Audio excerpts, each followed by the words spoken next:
Hello everybody. NEET exam का countdown finally शुरू हो चुका है एंड ये वो एग्ज़ाम है जिसका कट ऑफ सबसे ज़्यादा जाता है। इसके कट ऑफ का सबसे ज़्यादा जाने का रीज़न ये नहीं है कि इसमें बहुत सारे एस्पिरेंट्स रहते हैं या बहुत सारे। द मेन रीज़न इज़ कि पेपर बहुत फंडामेंटल लेवल पर आता है and if you actually take care तो आप इस पेपर को ईजिली प्रिडिक्ट भी कर सकते हो कि क्या आने वाला है। सो for all those who don't know me, I am Kanan Singh. Currently, I am MBBS student at Government Medical College, and I predicted my paper, and I am here to help you predict your paper too. So, without wasting much time, let's just begin. So, NEET का paper सबसे पहले तो PYQs पिछले 5 साल के PYQs बिल्कुल एकदम ditto आएंगे, थोड़ी सी वैल्यू चेंज कर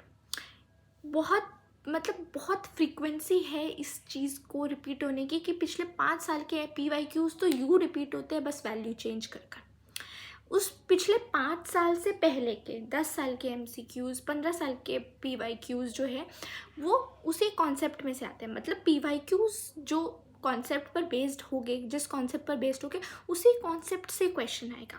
सो PYQs are very very very very important for NEET. आप इन लास्ट के डेज़ में PYQs को इतनी थॉरली कर लो कि जैसे ही एकदम दिखे आपको लगे यार ये क्वेश्चन तो मैं सॉल्व करके आ चुकी हूँ। ठीक है, द नेक्स्ट इज़ NCERT के सॉल्व एग्जाम्पल्स। आप फिज़िक्स के NCERT खोलो, फिज़िक्स के NCERTs में आपकी 11th-12th की मतलब चारों NCERTs मिलाकर ज़्यादा सॉल्व एग्जाम्पल्स नहीं है, अराउंड 300 एग्जाम्पल्स हो गए, उनको एक बार सॉल्व कर लो। फिज़िक्स के सॉल्व एग्जाम्पल्स जू का तू आते हैं without even value change. NEET के एग्जाम में वो यूँ ही छाप देते हैं, तो वो इम्पॉर्टेंट है।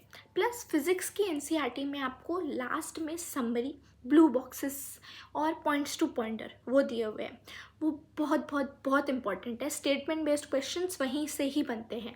वो फिज़िक्स की NCERT रीडिंग वाइज इम्पॉर्टेंट नहीं होती, ना आपको कोई कोचिंग में बोलते हैं कि फ़िज़िक्स की NCERT रीड करो, ना आपको कोई पढ़ाते वक्त बोलता है। और ये बात NTA वाले भी समझते हैं कि ऑब्वियसली फ़िज़िक्स की NCERT बैठ कर कोई रीड नहीं करता होगा, तो वो स्टेटमेंट बेस्ड क्वेश्चंस उसी पॉइंट्स टू पॉइंटर से और समरी से ही बनाते हैं। सो वो समरी और पॉइंट्स टू पॉइंटर सारे चैप्टर्स की ज़रूर पढ़ लो।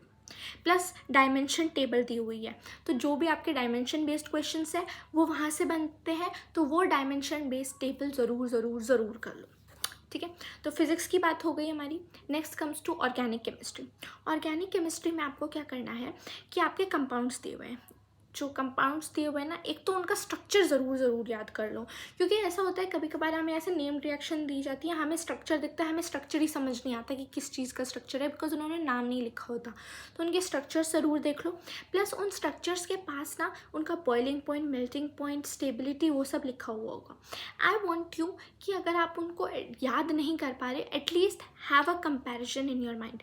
आपको पता होना चाहिए कि इस कंपाउंड और इस कंपाउंड में से किसका मेल्टिंग पॉइंट ज़्यादा है, किसका बॉइलिंग पॉइंट ज़्यादा है, बिकॉज स्टेटमेंट बेस्ड क्वेश्चन वहीं से बनते हैं, वहीं से आपका आएगा कि इसकी स्टेबिलिटी ज़्यादा है, इसका मेल्टिंग पॉइंट ज़्यादा है या इसका बॉइलिंग पॉइंट ज़्यादा है, तो आप वहाँ से कर सकते हैं। ठीक है, ऑर्गेनिक केमिस्ट्री में ये बहुत इंपॉर्टेंट है। Next comes inorganic chemistry. Inorganic chemistry में आपको कुछ वर्ड्स, कुछ लाइंस एकदम बोल्ड हाईलाइटेड में दी हुई है, तो वो तो बहुत ही इंपॉर्टेंट है। आपको NCERT वालों ने खुद ही बोल दिया कि देखो ये तो हमने खुद ही बोल्ड करा हुआ है, खुद ही हाईलाइट करा हुआ है, तो आप उसे कैसे मिस कर सकते हो। आप तो उसको ज़रूर पढ़ लो, ज़रूर उस चीज़ को अपने दिमाग में फिट कर लो कि ये एकदम बोल्ड में दिया हुआ है, ये एकदम हाईलाइटेड है, ये तो बहुत ही इंपॉर्टेंट है। ठीक है, तो NTA वाले वहाँ से तो क्वेश्चन ज़रूर उठाने वाले हैं, क्योंकि वो खुद बोल्ड है, खुद हाईलाइटेड है। तो इनऑर्गेनिक केमिस्ट्री का जहाँ से भी आपको जो भी ऐसा बोल्ड हाईलाइटेड वाला चीज़ दिखे उसको ज़रूर याद कर लो, उसको ज़रूर मगअप कर लो। ठीक है, तो आपकी इनऑर्गेनिक हो गई, organic physics. Next comes bio. Bio में diagrams are very very very important, diagrams ज़रूर करो। प्लस आपके क्या बोलते हैं, जो टेबल्स दी हुई है वो टेबल्स ज़रूर करना। टेबल्स हो गया, डायग्राम हो गया, समरी हो गया, और एग्जाम्पल्स हर चीज़ में इंपॉर्टेंट है। जहाँ भी आपको एग्जाम्पल्स हो, एटलीस्ट एग्जाम्पल्स का कुछ निमोनिक बना कर रखोगे, आप एग्जाम्पल्स सारे ही याद रहो। अक्सर ऐसा होता है कि जो इजी एग्जाम्पल्स होते हैं ना, वो सबको दिमाग में रहता है कि ठीक है ये चीज़ तो सबको ही पता होगी। वो लोग आपको ऐसे एग्जाम्पल्स देते हैं जहाँ से वो 1% उन सिलेक्शन वाले बच्चों को उठाएंगे। तो रिमेंबर कि बायो की एनसीईआरटी में एग्जाम्पल्स ज़रूर याद रखो, टेबल याद करो। बल्कि बायो में तो मैं आपको रिकमेंड करती हूँ कि बायो की आप एनसीईआरटी की रीडिंग लगाओ, जितनी लगा सकते हो ना, जितना टाइम बचा है जितनी रीडिंग लगा सकते हो लगाओ, जितना पॉसिबल होता है। एनसीईआरटी इस तरह बायो की रट लो कि आपको सपने में भी एनसीईआरटी आ रही है। बिल्कुल ऐसा पेपर ख़त्म होगा ना तो तब भी आपको दिमाग में ये रहे कि यार आज एनसीईआरटी पढ़नी है उठकर। तो वो इस तरह एनसीईआरटी को अपने इस तरह हर जगह बिता लो, एनसीईआरटी को हर जगह ऐसे फिट कर लो एनसीईआरटी को, मेरे को हर टाइम एनसीईआरटी पढ़नी है।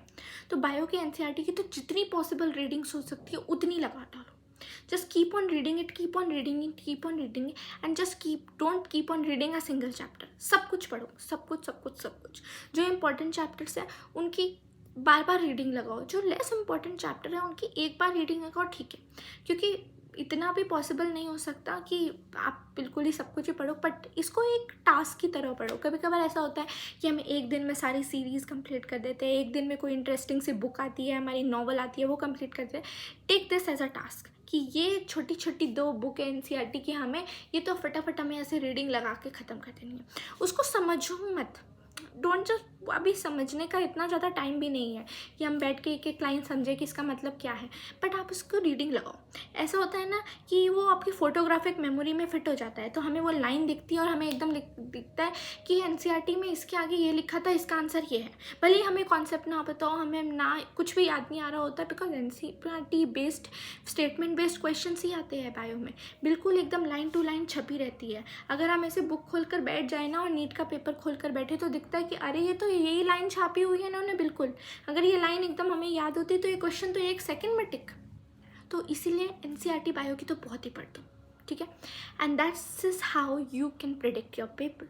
सो very best of luck to all of you. I know आप लोग कर लोगे।